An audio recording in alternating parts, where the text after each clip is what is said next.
Hello friends, welcome to study with crazy Guru. Friends, आज के इस वीडियो में हम लोग टेस्ट सीरीज 1 देखने वाले हैं। तो पूछिएगा सर ये क्या चीज़ का टेस्ट सीरीज है? तो ये टेस्ट सीरीज 1 हम लोग जो डीआरडीओ का जॉब निकला है, जिसमें कि स्टेनोग्राफर है, क्लर्क है, ड्राइवर है, फायरमैन है और जेटीओ है। तो इसका जो जॉब नोटिफिकेशन निकला है, तो इसमें देखिए इस तरह का जो जॉब नोटिफिकेशन है, तो इसमें क्लर्क का भी है, स्टेनोग्राफर का भी है और किसका है, ड्राइवर और फायरमैन का भी है। यानी कि डीआरडीओ ड्राइवर का भी वैकेंसी है। ये जो व्हीकल ऑपरेटर है और फायर इंजन ड्राइवर और फायरमैन है, तो ये 10th बेस पे है। तो ये सब तो हम जब इसका नोटिफिकेशन डिटेल देख रहे थे तो उसमें देख चुके थे। तो आज हम लोग इसका सिलेबस है, जैसे कि सिलेबस भी एक स्पेशल वीडियो लाए थे, तो सिलेबस में भी हम लोगों ने देखा था कि देखिए ये 75 क्वेश्चन पूछे जाएंगे, जिसमें कि एप्टीट्यूड से पूछा जाएगा, रीजनिंग से पूछा जाएगा, जनरल अवेयरनेस और इंग्लिश इंग्लिश यानी कि जीके और इंग्लिश से पूछा जाएगा। तो आज हम लोग टेस्ट सीरीज जो जनरल अवेयरनेस है, जीके जीएस है, इसका हम लोग टेस्ट सीरीज देखेंगे और कितना 20 क्वेश्चन देखेंगे। ओके, देखिए 75 क्वेश्चन में ये नहीं बताया है कि 20 क्वेश्चन ही आपको जीके से पूछा जाएगा। हो सकता है 20 इससे पूछा जाएगा, उसके बाद 20 इंग्लिश से पूछा जाएगा और 20 किससे पूछा जाएगा, रीजनिंग से 60 हो गया और 10 एप्टीट्यूड से पूछा जाएगा। ओके, यानी कि मतलब 15 मान लीजिए एप्टीट्यूड से ऐसे पूछा जा सकता है। तो इस प्रकार सिलेबस हो सकता है और ये सेम सिलेबस रहने वाला है, जो स्टेनोग्राफर का भी, क्लर्क का भी और किसका, इसका ड्राइवर का भी और फायरमैन का। तो आज हम लोग जो जीके जीएस का है उसका टेस्ट 1 देखेंगे और इसी तरह रोज टेस्ट लाएंगे, जिसमें एक टेस्ट रहेगा ये जीके जीएस का और उसके बाद रीजनिंग का भी लाएंगे, एप्टीट्यूड का भी और इंग्लिश का भी लाएंगे। ओके, तो सबसे पहले हम लोग मतलब सामान्य अध्ययन जनरल अवेयरनेस से शुरू करते हैं, सामान्य जानकारी से। तो इसमें हम लोग 20 क्वेश्चन आज देखेंगे और क्वेश्चन भी ये सीधा साधा क्वेश्चन नहीं रहने वाला है। पहले हम लोग क्वेश्चन देखेंगे और वो क्वेश्चन का इतिहास भी देखेंगे, यानी कि इतिहास का इतिहास। यानी कि देखिए वो क्वेश्चन से क्या क्या क्वेश्चन पूछे जाने की संभावना है, वहां तक हम लोग जाएंगे। तो चलिए सबसे पहले क्वेश्चन नंबर 1 देखते हैं। तो क्या है, देखिए यहाँ पे 21 से शुरू होगा और ये 40 तक जाएगा, यानी कि टोटल हम लोग 20 क्वेश्चन देखेंगे। तो 21 क्वेश्चन क्या बोल रहा है, जिसको हम लोग क्वेश्चन नंबर 1 भी बोल सकते हैं आज के क्लास का। नालंदा विश्वविद्यालय का विश्व के महान प्राचीन विश्वविद्यालयों में से एक है तथा महत्वपूर्ण बौद्ध शैक्षणिक उत्कृष्टता केंद्र माना जाता है। इसकी स्थापना किस भारतीय शासक ने की थी? और ABCD ऑप्शन दे दिया है। तो इसका जो करेक्ट आंसर हो जाएगा, सही उत्तर हो जाएगा, वो क्या होगा, ए फॉर आगरा, यानी कि कुमार गुप्त। ओके, तो कुमार गुप्त ने इसकी जो स्थापना की थी। तो इसके बारे में हम लोग थोड़ा डिटेल में जान जाते हैं, देख लेते हैं क्या है। देखिए, नालंदा विश्वविद्यालय को विश्व के महान प्राचीन विश्वविद्यालय में से एक तथा महत्वपूर्ण बौद्ध शैक्षणिक उत्कृष्टता केंद्र माना जाता है। इसकी स्थापना भारतीय शासक कुमार गुप्त प्रथम ने की थी, जो कि सही है। इसमें क्या है, ऑप्शन ए में दिया गया है, तो इसलिए इसका आंसर ए सही होगा। लेकिन और इसके बारे में हम लोग थोड़ा जानकारी ले लेते हैं, जिससे कहाँ कौन कौन क्वेश्चन आ सकता है।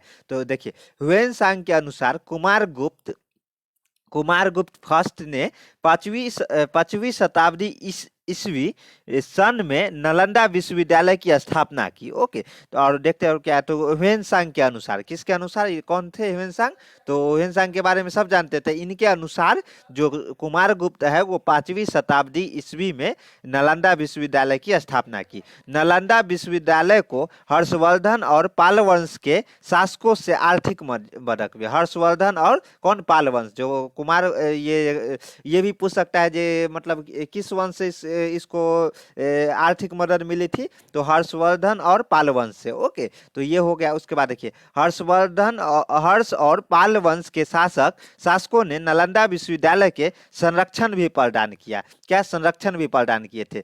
बख्तियार खिलजी ने 1100 निन्यानवे या 1200 ईस्वी में 1199 1200 ईस्वी के आसपास में नालंदा विश्वविद्यालय को ध्वस्त कर दिया था। जो बख्तियार खिलजी है ना, इसलिए ना वहाँ पे नालंदा के बगल में देखते बख्तियारपुर है एक, तो इसी के नाम पे है। बख्तियार खिलजी ने 1199 से 1200 ईस्वी के आसपास में नालंदा विश्वविद्यालय को ध्वस्त कर दिया था। ओके, किसने किया था? बख्तियार खिलजी। और कब? 1199 या 1200 के आसपास। ओके, भारत के प्राचीनतम विश्वविद्यालय तक्षशिला विश्वविद्यालय था। भारत के जो प्राचीनतम विश्वविद्यालय कौन था? देखिए, ये भी क्वेश्चन पूछ सकता है, जो सबसे प्राचीनतम विश्वविद्यालय भारत के कौन सा था? तो तक्षशिला विश्वविद्यालय। उसके बाद तक्षशिला विश्वविद्यालय की स्थापना 6 या 7वीं शताब्दी इस ईस्वी पूर्व में संभवतः तक्ष नामक शासक द्वारा किया गया था। कहाँ? ये 6 से 7वीं शताब्दी ईस्वी पूर्व के संभवतः ही तक्ष नामक शासक द्वारा किया गया था। ओके, तो इतना जानकारी है अपना इसके 21 का क्वेश्चन के अनुसार। ओके, तो इसी तरह हम लोग क्वेश्चन देखेंगे और उससे संबंधित जो क्वेश्चन पूछे जाने की संभावना है तो उसका पूरा डिटेल भी देखेंगे। ओके, जैसे देखिए अगला क्वेश्चन क्या है। देखिए, निम्नलिखित में से किसे संविधान सभा का सचिव नियुक्त किया गया था? तो इसका जो ABCD में क्या आंसर सही हो जाएगा? तो 22 का आंसर क्या सही होगा बताइए? तो 22 का जो सही आंसर हो जाएगा उसका हो जाएगा A फॉर आगरा। यानी कि क्या है? तो देखिए 22 का क्या, ये देखिए HBR आयंगर। ओके, ये सही हो जाएगा। निम्न में से किसे संविधान सभा के सचिव नियुक्त किया गया? तो सचिव किसे नियुक्त किया गया था? HBR आयंगर को। ओके, और इसके बारे में और मतलब संविधान सभा जब संविधान सभा बना था तो उसमें अध्यक्ष अस्थाई अस्थाई सब बने थे, तो उसके बारे में भी देख लेते हैं क्या क्या है। तो देखिए, HBR आयंगर को संविधान सभा के सचिव नियुक्त किया गया था। और देखिए, कैबिनेट मिशन योजना के तहत, किसके तहत? कैबिनेट मिशन योजना के तहत 1946 में संविधान सभा का गठन हुआ था। कब? 1946 में संविधान सभा का गठन हुआ था। और किस योजना के तहत? कैबिनेट मिशन योजना के तहत। संविधान सभा की पहली बैठक 9 दिसंबर 1946 को हुई। क्वेश्चन पूछा जाता है और पूछा मतलब आया है, आएगा और आता रहेगा। ओके, देखिए इसका जो पहली बैठक है वो 9 दिसंबर 1946 को हुई तथा डॉक्टर सच्चिदानंद सिन्हा को अस्थाई, याद रखिएगा, इसमें बहुत जो स्टूडेंट है वो कंफ्यूज होते हैं अस्थाई और अस्थाई में। तो जो देखिए 9 दिसंबर 1946 को बैठक हुई थी जिसमें डॉक्टर सच्चिदानंद सिन्हा को अस्थाई अध्यक्ष चुना गया था। फिर 9 के बाद 10 और 11 यानी कि 2 दिन बाद क्या, 11 दिसंबर 1946 को एक दूसरी बैठक हुई संविधान सभा को, जिसमें डॉक्टर राजेंद्र प्रसाद को संविधान सभा के अस्थाई अध्यक्ष, क्या अस्थाई अध्यक्ष निर्वाचित किया गया। और भारत के प्रथम राष्ट्रपति भी कौन बने? तो डॉक्टर राजेंद्र प्रसाद ही। ओके, तो देखिए याद रखिएगा अस्थाई जो 9 दिसंबर 1946 को किन्हें मतलब चुना गया? तो सच्चिदानंद सिन्हा। अगर वह 11 दिसंबर 1946 को किन्हें चुना गया अस्थाई अध्यक्ष? तो राजेंद्र प्रसाद को। ओके, डॉक्टर राजेंद्र प्रसाद को। उसके बाद देखिए क्या है, प्रेम बिहारी नारायण रायजादा भारतीय संविधान के प्रमुख सुलेखक, क्या सुलेखक थे? संविधान के हस्तलिखित करने वाला। सुलेखक मतलब क्या हुआ? संविधान को जो हस्तलिखित करने वाले थे वो कौन थे?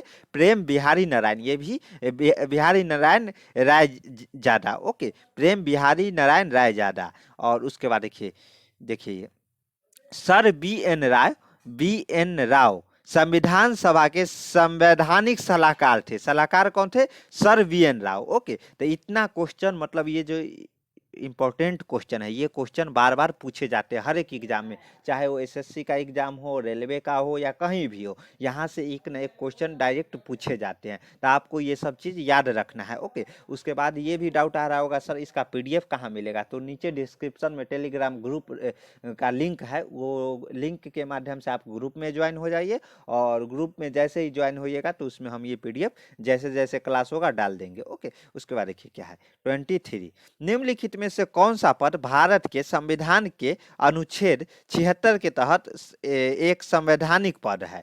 तो कौन सा पद है? तो देखिए 19 अनुच्छेद, इंपॉर्टेंट अनुच्छेद 70, आर्टिकल 76। तो इसके तहत क्या है? तो इसका आंसर डी हो जाएगा। क्या आंसर? डी हो जाएगा। डी में क्या है? भारत के महान्यायवादी, जो कि एक अनुच्छेद 76 के तहत संवैधानिक पद है। तो इसके बारे में हम लोग डिटेल में देखते हैं क्या है।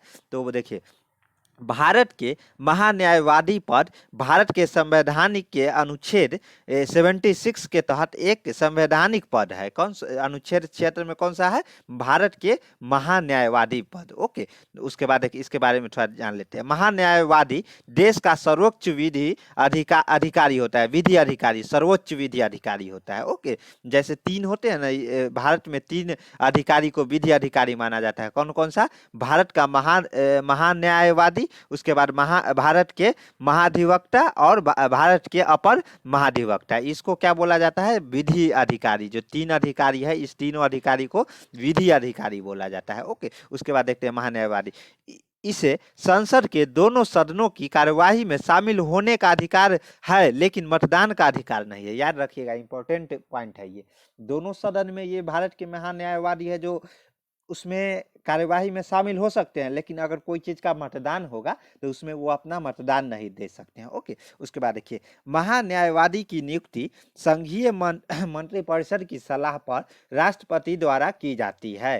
तो किसके महान्यायवादी का, ये भी क्वेश्चन पूछा जाएगा, जो किसके द्वारा की जाती है? राष्ट्रपति के द्वारा। और किसके सलाह पर? संघीय जो मंत्रिपरिषद है उसके सलाह पे। ओके, उसके बाद देखिए, भारत में 3 अधिकारी को विधि अधिकारी माना जाता है, जो कि बताए हैं ये तीनों चीज है। ओके, तो ये रहा इस क्वेश्चन का मतलब आंसर। उसके बाद देखिए अगला क्या है। मनुष्य के लिए शोर की सहन सीमा करीब कितनी होती है? तो इसका जो करेक्ट आंसर हो जाएगा बी फॉर बम्बे, यानी कि बी होगा। क्या होगा? 85 डेसिबल। अब ये डेसिबल क्या है, तो ये सब के बारे में हम लोग देखते हैं। देखिए, मनुष्य के लिए शोर की सहन सीमा करीब करीब 85 डेसिबल होता है। कितना? 85 डेसिबल होता है। साधारण बातचीत में ध्वनि की तीव्रता का स्तर 30 से 40 डेसिबल होता है। यानी कि जो साधारण हम लोग, जैसे हम आपको बोल रहे हैं तो आप सुन रहे हैं, सुनने का काम कर रहे हैं, तो इसमें जो डेसिबल है वो कितना है? 30 से 40 है। लेकिन याद रखिएगा, याद रखिए, ये सब क्वेश्चन पूछा जाएगा। जो मनुष्य की शोर को सहन सीमा, यानी कि 85 डेसिबल तक वो शोर सह सकता है। और जो साधारण बातचीत में ध्वनि का तीव्रता जो उत्पन्न होता है वो कितना होता है? 30 से 40 डेसिबल ही। ओके, उसके बाद देखिए अगला पॉइंट क्या है। तो सोते हुए व्यक्ति को जगाने के लिए 50 डेसिबल की ध्वनि पर्याप्त होती है। कितना? 50 डेसिबल। मात्र अगर मान लीजिए 30-40 तो हम लोग ऐसे बोलते हैं, जैसे कोई सो रहा होता है तो उसको जगाने के लिए थोड़ा तेजी से बोलते हैं ना। क्यों तेज से बोला जाता है? इसलिए ना, ऐसे तो नॉर्मल हम लोग 30 से 40 डेसिबल ही बोल पाते हैं, लेकिन थोड़ा तेज से बोलेंगे ना तो उसका जो आंकड़ा है 30-40 से क्या हो जाएगा? 50 हो जाएगा, ताकि वो सुने और जग जाए। ओके, उसके बाद देखिए, ध्वनि की तीव्रता का एसआई मात्रक माइक्रो वाट पर मीटर स्क्वायर होता है। ध्वनि की तीव्रता का एसआई मात्रक, याद रखिएगा, ये सब क्वेश्चन बार बार मतलब साइंस के क्वेश्चन पूछे जाते हैं। ओके, उसके बाद देखिए, ध्वनि की तीव्रता सामान्य मात्रक वेल एवं डेसिबल होते हैं। क्या? वेल एवं decibel. 1 bel equal to 10 decibel. ये भी क्वेश्चन पूछा गया बहुत सारे एग्जाम में। बताए ना, जितना प्रीवियस, ये सब एनसीईआरटी और लुसेंट से लिया गया क्वेश्चन है। ओके, तो चलिए देखते हैं अगला क्वेश्चन क्या है। तो अगला क्वेश्चन देखते हैं। देखिए, जो 95 डेसिबल से अधिक ध्वनि अगर लगातार कोई भी व्यक्ति सुन रहा है ना, तो वो बहरा हो जाएगा। ओके, तो इसलिए मतलब सहन सीमा इसलिए ना रखा गया है, 85 से ज्यादा सहन सीमा नहीं है डेसिबल से। ओके, अगला क्वेश्चन क्या है ये देखते हैं। देखिए 25, यदि लोकसभा के अध्यक्ष अपने कार्यकाल के समाप्त होने से पहले अपना पद त्याग करना चाहे तो वो अपना त्याग पत्र किसे प्रस्तुत करेंगे? तो इसका जो करेक्ट आंसर हो जाएगा क्या होगा? तो इसका जो सही उत्तर हो जाएगा वो होगा सी फॉर चेन्नई। यानी कि क्या हो जाएगा? सी हो जाएगा।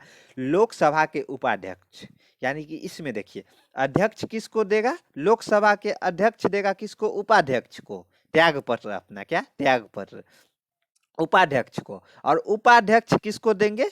तो ये लोकसभा के अध्यक्ष को, यानी कि एक दूसरे को देंगे। ओके, एक दूसरे कहने का मतलब अध्यक्ष उपाध्यक्ष और उपाध्यक्ष अध्यक्ष को, लोकसभा के बारे में हम, तो इसके बारे में हम लोग भी डिटेल में देखते हैं क्या है क्या नहीं। तो देखिए 25 का आंसर सी हो जाएगा।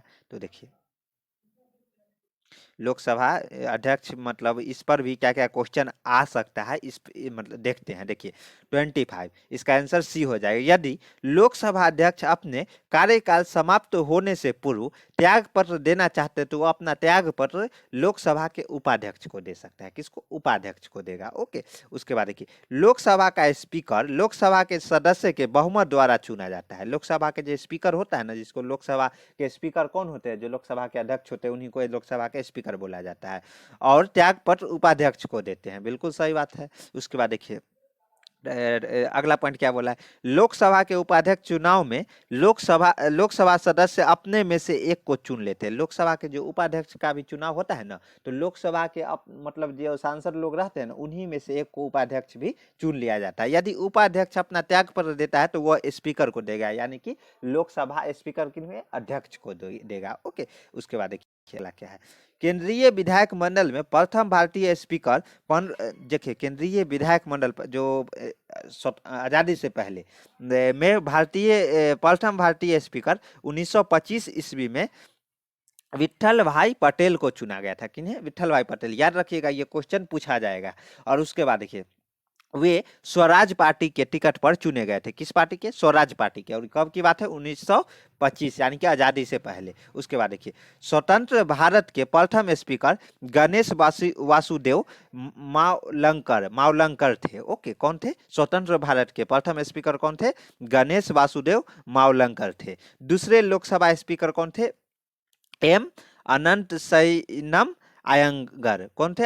एम अनंत सैयर आयंगर। ओके, तो ये दूसरे स्पीकर थे। उसके बाद देखते हैं क्या है। ये भी क्वेश्चन देखिए, अगला पॉइंट भी इंपॉर्टेंट है। अनुच्छेद 93 के अधीन लोकसभा अपने सदस्य में से एक अध्यक्ष और एक उपाध्यक्ष चुनते हैं। क्या? सदस्य में से ही एक अध्यक्ष और एक उपाध्यक्ष। और किस अनुच्छेद के अंतर्गत? तो अनुच्छेद 93 के अंतर्गत ये जो लोकसभा के अपने में से ही एक अध्यक्ष और उपाध्यक्ष चुनते हैं। ओके, उसके बाद देखिए क्या है। लोकसभा स्पीकर अध्यक्ष के रूप में शपथ नहीं लेकर सामान्य सांसद सदस्य के तरह शपथ लेते हैं। मतलब देखिए लोकसभा स्पीकर अध्यक्ष के रूप में शपथ नहीं लेकर किस रूप में? सामान्य जिस तरह सांसद लोग शपथ लेते हैं ना, उसी तरह शपथ लेते हैं। ओके, चलिए अगला देखते हैं क्वेश्चन। तो ये लोकसभा पर पूरा देख लिए हम लोग। उसके बाद देखिए एक अक्षांश का 1 डिग्री लगभग कितना किलोमीटर के बराबर? जैसे जैसे डिग्री जैसे गोला है तो इसमें क्या होता है कि नापा गया है डिग्री के, क्योंकि 360 डिग्री का ये जो अपना गोला है वो 360 डिग्री का है। तो इसलिए इसमें क्या 360 डिग्री है तो डिग्री में नापा गया है। और 1 डिग्री में पूछा कितना किलोमीटर होगा, तो इसका जो सही आंसर हो जाएगा 1 डिग्री में, वो हो जाएगा 111 किलोमीटर के बराबर है लगभग। ओके, देखिए है ना, 26 का बी हो जाएगा। अक्षांश का 1 डिग्री लगभग 111 किलोमीटर के बराबर है। विषुववृत्त के उत्तर या दक्षिण दिशा में स्थित किसी स्थान पर कोणीय दूरी को अक्षांश कहते हैं। अक्षांश किसे कहते हैं समझ गए। उसके बाद विषुववृत्त 0 डिग्री अक्षांश को प्रदर्शित करता है, यानी कि विषुववृत्त है ना, वो 0 डिग्री से शुरू होता है। और उसके बाद देखिए क्या है, विषुववृत्त के उत्तरी तथा दक्षिणी दिशा में 1 डिग्री के अंतराल में खींचे जाने वाले 90 अक्षांश, यानी कि टोटल कितने अक्षांश हो गए? 90 यानी कि 180 मत बोल दीजिएगा, 81 क्यों? क्योंकि एक विषुवत रेखा भी है ना, तो इसलिए 90 ये हो गया कितना? 90 + 90 कितना हो गया? 180। और एक जो विषुवत वृत्त जो खींचा गया है वो इसलिए 181 हो गया। ओके, तो याद रखिएगा, यहाँ पे आपको फंसाया जाएगा। तो ये तो हो गया जो 1 डिग्री में कितना किलोमीटर? तो 111 किलोमीटर। उसके बाद देखिए क्वेश्चन नंबर 27। महात्मा गांधी ने दक्षिण अफ्रीका में कौन सा अखबार शुरू किया था? तो इसका जो सही आंसर हो जाएगा क्या होगा? ए फॉर आगरा, यानी कि इसका आंसर सही होगा ए, इंडियन ओपिनियन। इंडियन ओपिनियन जो नाम का अखबार है उन्होंने शुरू किया था। कहाँ? दक्षिण अफ्रीका में अखबार शुरू किए थे। देखते हैं इसके बारे में थोड़ा जानकारी विशेष में लेते हैं। देखिए महात्मा गांधी ने दक्षिण अफ्रीका में इंडियन ओपिनियन अखबार शुरू किए थे। इंडियन ओपिनियन का प्रथम अंक 4 जून 1903, जो प्रथम अंक है वो कब 4 जून 1903 को प्रकाशित किया गया था। याद रखिएगा, इंपॉर्टेंट डेट है। जो जैसे पहले तो याद रखिएगा जो किन्होंने किया था, महात्मा गांधी, और कहाँ, दक्षिण अफ्रीका में। और क्या अखबार का नाम क्या था, इंडियन ओपिनियन। जो ये तीनों चीज याद रखिएगा। कब किए थे, 4 जून 1903 ईस्वी को। ओके, इसके प्रथम संपादक मनसुखलाल नजर थे। कौन, मनसुखलाल नजर, ये भी इंपॉर्टेंट है। जो प्रथम संपादक थे वो कौन थे, मनसुखलाल नजर थे। महात्मा गांधी सन 1893 ईस्वी में दक्षिण अफ्रीका गए थे। कब गए थे, याद रखिएगा। ये सब जो बताए ना, यहाँ जो भी पॉइंट है ना, एकदम तगड़ा पॉइंट है। इसको एकदम नोट्स तो हम सेंड कर देंगे, लेकिन आप कॉपी में अपना मतलब अपनी भाषा में भी नोट्स बनाते चलिएगा। ओके, 1893 ईस्वी में दक्षिण अफ्रीका गए थे और वहाँ रंगभेद की नीति के खिलाफ आवाज उठाए थे। क्या, रंगभेद नीति के खिलाफ आवाज उठाए थे। गांधी जी ने सविनय अवज्ञा आंदोलन पहली बार दक्षिण अफ्रीका में शुरू किया था। कहाँ, दक्षिण अफ्रीका में ही सविनय अवज्ञा आंदोलन है उन्होंने शुरू किया था। उसके बाद देखिए और भी चीज देख लीजिए गांधी जी के।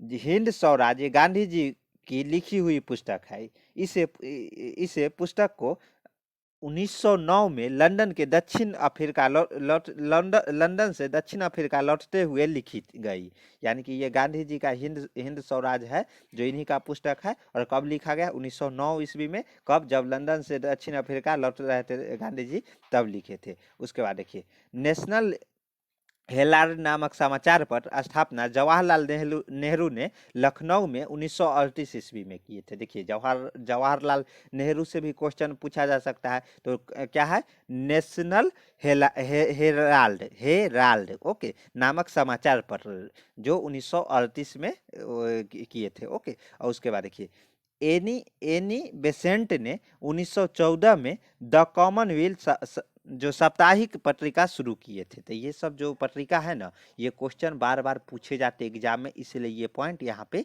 रखा गया है। तो इसका स्क्रीनशॉट ले लीजिए, नहीं तो पीडीएफ आपको मिल ही जाएगा। उसके बाद देखिए अगला क्वेश्चन क्या है, विजयनगर साम्राज्य का प्रथम राजवंश कौन था।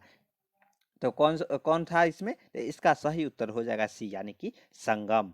तो देखिए इसके बारे में हम लोग थोड़ा जानकारी ले लेते हैं, अच्छा से जानकारी लेते हैं। कोई भी जानकारी लीजिए, अच्छा से लीजिए, ताकि जो भी उससे क्वेश्चन पूछे ना, पूरा एकदम क्वेश्चन बना के आए। विजयनगर साम्राज्य का प्रथम राजवंश संगम वंश था, बिल्कुल सही बात है। विजयनगर साम्राज्य की स्थापना 1336 ईस्वी में हरिहर प्रथम और बुक्का प्रथम द्वारा किया गया था।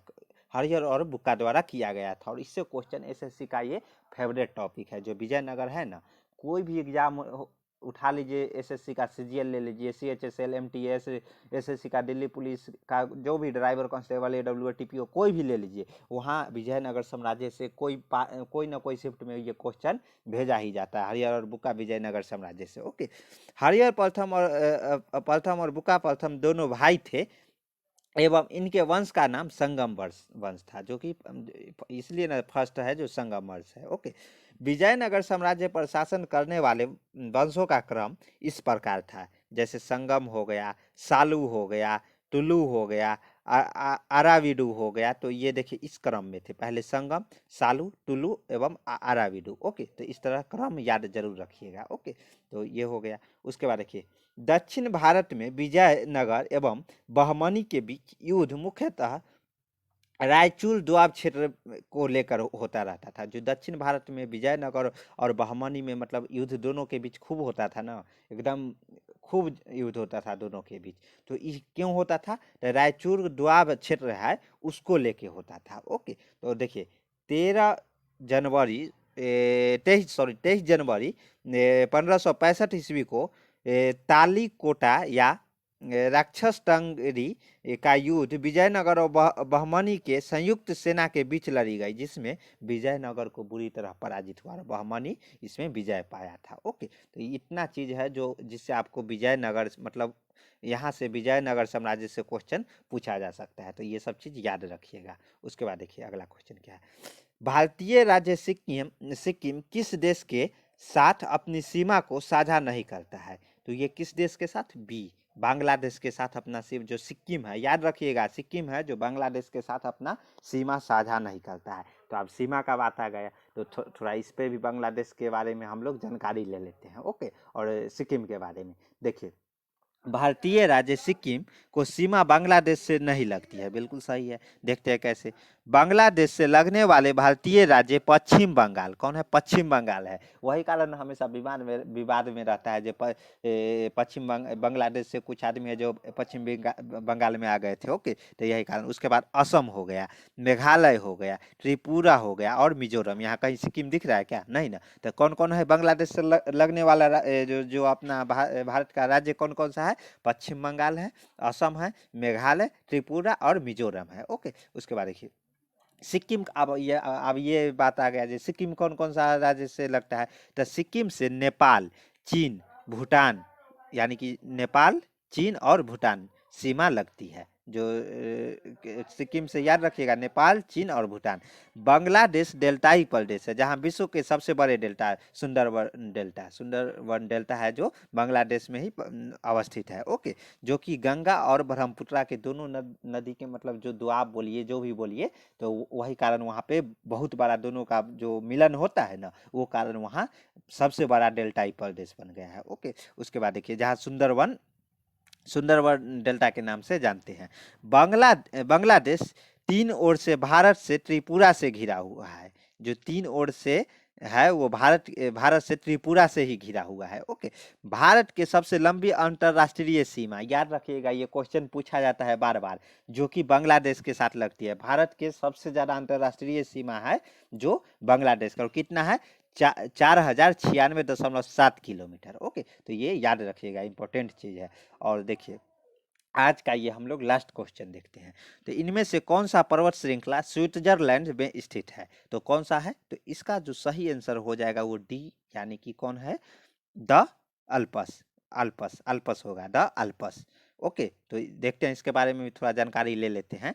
देखिए, अल्पस पर्वत श्रृंखला स्विट्जरलैंड में स्थित है। ओके, और इसके साथ साथ ये कुछ इंपॉर्टेंट पॉइंट है जो कहाँ पे क्या है। तो ये जैसे यूरोप के नवीनतम पर्वतों में से अल्पस और काकेशस प्रमुख है। उसके बाद इंग्लिश चैनल फ्रांस और यूके को अलग करता है। इंग्लिश चैनल है जो फ्रांस और यूके को अलग करता है। उसके बाद प्रेनिज पर्वत फ्रांस और स्पेन को अलग करता है। उसी तरह फ्रांस से अल्पस पर्वत इटली को अलग करता है। उसी तरह फ्रांस से जूरा पर्वत स्विट्जरलैंड को अलग करता है। और उसी तरह देखिए, फ्रांस को वाइजेज पर्वत जर्मनी से अलग करता है। उसी तरह देखिए, माउंट ब्लैक अल्पस पर्वत को सर्वोच्च चोटी है। माउंट ब्लैंक है जो अल्पस पर्वत की सर्वोच्च चोटी है। तो इस इतना सारा मतलब इसका इतना समझ लीजिए कि इनमें से कौन सा पर्वत श्रृंखला स्विट्जरलैंड में स्थित है, तो वो अल्पस हो जाएगा। ओके, और ये भी इंपॉर्टेंट है, ये सब याद रख लीजिएगा। ये सब